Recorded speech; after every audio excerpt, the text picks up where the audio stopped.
Doktor, peguam yang masih belum ada 100 gram macam ni, boleh dengar video ni sampai habis. Saya nak tunjuk kaedah nak dapatkan 100 gram ni dalam masa 1 tahun je. Ramai orang yang bergaji besar kat luar sana tu dapat duit belanja, dapat duit beli beg mahal-mahal, lepas tu simpan je dalam almari beg tu.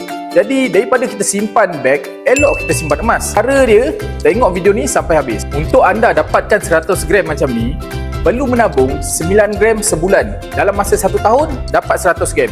Tapi, kita ada akaun emas gap yang kita boleh bermula menabung sebanyak 1 gram 1 bulan. Dan bila cukup 100 gram, kita boleh keluarkan 100 gram fizikal macam ni melalui akaun emas gap. Tahu tak tuan-puan, kenaikan harga emas secara purata setahun adalah 10% lebih banyak daripada ASB dan tabung haji. Dan hari ini 100 gram yang saya pegang ni, nilai dia lebih daripada RM60,000. Mula menabung 1 gram hari ini melalui akaun emas gap, sampailah kita dapat 100 gram di tangan.